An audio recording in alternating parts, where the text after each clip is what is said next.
महत्त्वाची घडामोड आहे। जे संविधानवादी आहेत ते राष्ट्रवादी आहेत, जे मनुवादी आहेत ते या देशाचे विघटक आहेत असं वक्तव्य प्रकाश आंबेडकर यांनी केलंय। देशाचं विघटन गेली 2500 वर्ष झालं।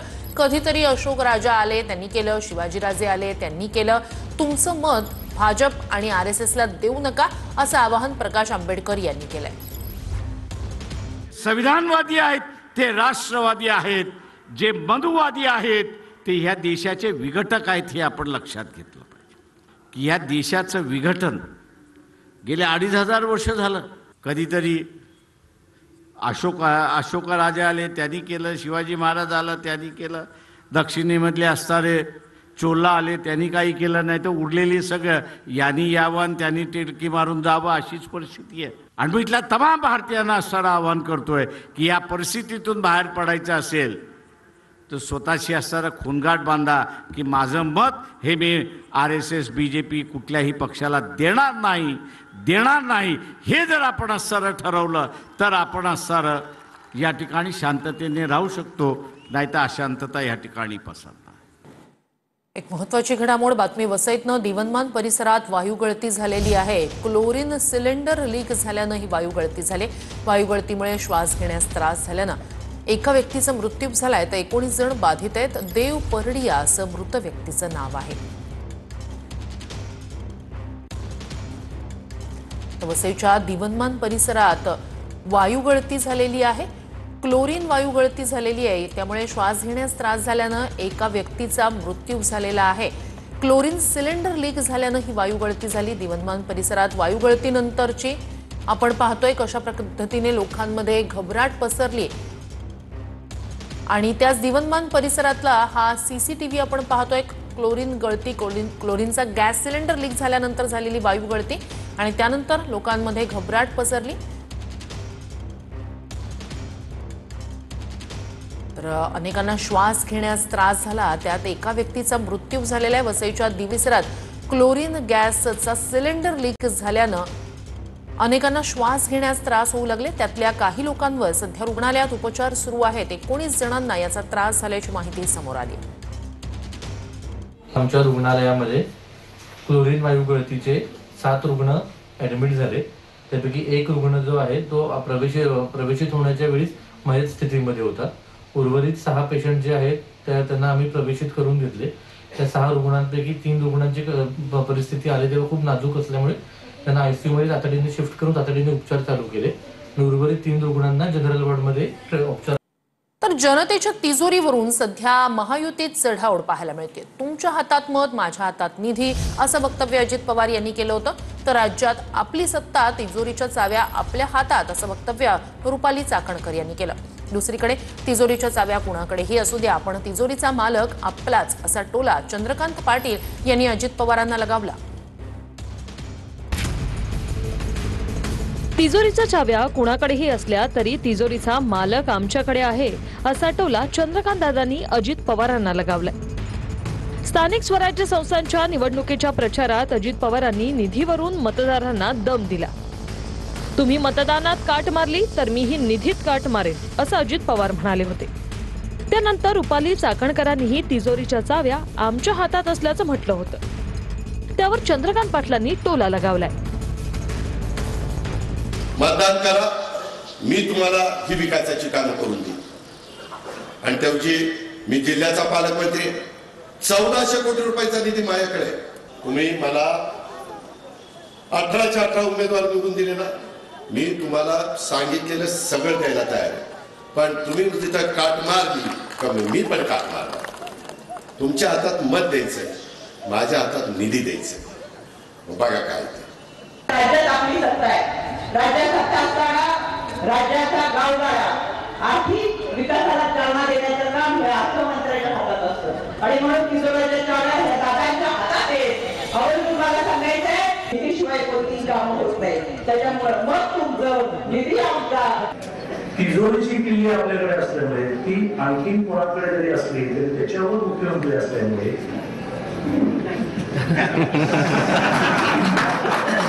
तर समोरचे उदाहरण तिजोरीची केली आमच्या हातात आहे, पण तिजोरीचा मालक आमच्याकडे आहे। हे मला वाटतं बारामती पुरतं त्यांनी बोललं असावं। बाकीच्या नेते कोणी काही काम करतच नाही असं नसतं. प्रत्येकाला आपल्या मतदारसंघाचा विकास हवा असतो आणि प्रत्येक जण मग तो कोणत्याही पक्षाचा असो, कोणत्याही याचा असो, गटाचा असो, तो आपापल्या पद्धतीने विकास करत असतो.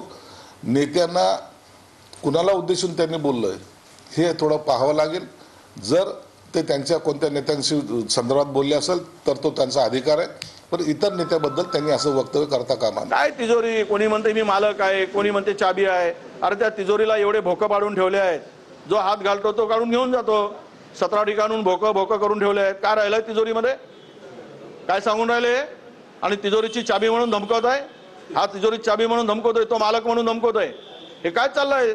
धमकीने राजकारण करायचं आहे काय? दोघांना सांगावं असं वाटतं की ते जे पैसे आहेत ते तुमच्या काकाचे नाही आहेत, ते आमच्या कष्टाचे, आमच्या कराचे पैसे आहेत आणि ते आम्ही देशासाठी देतो, तुमच्या खिशासाठी आणि तुमच्या मतांसाठी देत नाही. तर तुम्ही बोलताना भान ठेवा. पुढच्या घडामोडीकडे आपल्याकडे नगरविकास खातं त्यात माल आहे असं मंत्री गुलाबराव पाटील यांनी म्हटलंय. 1 तारखेला रात्री बाहेरच झोपा, लक्ष्मी येणार आहे असं वक्तव्य सुद्धा गुलाबराव पाटील यांनी केलं. शिंदे सेनेचे मंत्री आहेत गुलाबराव पाटील, मात्र त्यांच्या या वक्तव्याची आता चर्चा होते. राणे कोंबडी विकायचे, बाळासाहेबांनी अनेकांना मोठं केलं असं वक्तव्य सुद्धा पाटील यांनी केलंय. 22 तारखेला मतदान होतं, मागच्या वेळेस 21 तारखेला आमदारकीचं, 20 तारखेला 18ला लई लक्ष्मी फिरली, दारोदार फिरली. उठ बघता, काय झोपलायस? उठ, मी आली आहे, तुला प्रसन्न होते. बाहेर खाटी टाकून झोपा तुम्ही बी 1 तारखेला. लक्ष्मी येणार आहे, उठ बघता, काय झोपलायस? उठ. आता तर नगर विकास खाता आपल्याकडे आहे, बेमाल है नगर विकास में. छोटे छोटे लोक बाळासाहेबांनी मोठे केले, तुम्ही सांगितलं यांचं. भुजबळ साहेब काय होते? महात्मा फुले सब्जी मंडीवर भाजी के. विजयराज शिंदे कोण होते? बुलढाण्याचे पुंगानी वाजवेत, गुरव होते, पुंगानी. नारायण राणे काय करायचे? काय करायचे? कोंबडी विकायचे. असं आहे, तुम्ही वेगळा अर्थ काढू. हे बगूर म्हणजे कठीण गाव दिसतंय मला. नाही नाही, तसं नाही म्हणत आपण. आपल्या पक्षाचे युतीचे आहेत ते, आपलं लव्ह मॅरेज आहे त्यांच्याशी. अजित पवार यांनी बारामतीत गेल्या अनेक वर्षांपासून काम केलंय असं बावनकुळे यांनी म्हटलंय. उपमुख्यमंत्री आणि अर्थमंत्री असल्यानं मतदारसंघाचा विकास जास्त होतोच. निधी वाटपाचा अंतिम निर्णय मुख्यमंत्री आणि दोन्ही उपमुख्यमंत्री मिळून घेतात असं मंत्री चंद्रशेखर बावनकुळे यांनी म्हटलंय. बारामतीमध्ये मागच्या 35 वर्षापासून जवळपास त्यांचं राजकीय संपूर्ण आयुष्य बारामती आणि पश्चिम महाराष्ट्रामध्ये आणि त्या ठिकाणी महाराष्ट्राचं त्यांनी घेतलेलं आहे. साधारणतः उपमुख्यमंत्री आणि अर्थमंत्री असल्यामुळं थोडा आपल्या मतदारसंघाकडे जास्त झुकाव असतोच, कुणाचाही असेल. निधी वाटपाचे पूर्ण अधिकार हे जरी वित्तमंत्र्याला असतात तरी त्या फाईलवर किंवा त्या नस्तीवर माननीय एकनाथजी, माननीय मुख्यमंत्री यांची संमती होते. महायुतीच्या समन्वय समितीत किंवा सरकार म्हणून आमच्या ठरलं आहे की निधी वाटप करताना मात्र त्या ठिकाणी कुठलाही तिघाही मिळून जो निर्णय होईल आणि माननीय मुख्यमंत्री अंतिम करतील असाच निर्णय आहे. जास्त निधी एका शहराकडे वळवला जात असेल तर बाकीच्या शहरांचा विकास कसा होणार असा सवाल हाके यांनी केलेला आहे. दादा फक्त बारामतीचे नेते नाहीत, महाराष्ट्राचेही नेते आहेत. दादांवर बारामती इतकीच महाराष्ट्राच्या इतर शहरांचीही जबाबदारी आहे असं लक्ष्मण हाके यांनी म्हटलंय. महाराष्ट्रातला बहुसंख्य निधी जर एका शहराकडे वळवला जात असेल तर बाकीच्या शहरांच्या बाबतीत असं घडणारच ना. त्यामुळे दादा हे बारामतीचे नेते नाही आहेत, दादा हे महाराष्ट्राचे नेते आहेत. बारामतीच्या दायित्वाची जेवढी जबाबदारी दादांवरती आहे तेवढीच महाराष्ट्रातल्या इतर शहरांची सुद्धा जबाबदारी त्यांच्यावर आहे. त्यामुळे हे आनंदानं सांगतायत का कसं काय खेद व्यक्त करावा का आनंद व्यक्त करावा असं वाटतं दादांच्या वक्तव्याबद्दल. पण जी भाषा वापरली त्याबद्दल काय म्हणाल? ही भाषा मुळात जबाबदार मॅच्युअर पुढाऱ्याला शोभणारी भाषा नाही. पुढच्या घडामोडीकडे लाडकी बहीण योजनेवरून फडणवीस आणि शिंदेंनी आश्वासन दिले. जोपर्यंत देवाभाऊ मुख्यमंत्री तोपर्यंत लाडकी बहीण योजना बंद होणार नाही असं फडणवीस म्हणाले. तर जोपर्यंत शिंदे आहेत तोपर्यंत योजना बंद होणार नाही असं आश्वासन शिंदेंनी दिलंय. काही लोक सांगायचे आता लाडकी बहिणीची योजना बंद होणार. 1 वर्ष झालं ही योजना आम्ही सुरूच ठेवली, ती बंद केली नाही. आणि माझ्या बहिणींना सांगतो जोपर्यंत तुमचा देवाभाऊ मुख्यमंत्री आहे ही योजना कधीच बंद होणार नाही. बहिणींची योजना सुरूच राहील. माझ्या लाडक्या बहिणींना माझी विनंती आहे, तुम्ही या सर्व योजना तुम्हाला ज्या दिलेल्या आहेत त्या कुणाही माईचा लाल बंद करू शकणार नाही. एकनाथ शिंदे तुमचा भाऊ तुमच्या पाठीशी उभा आहे.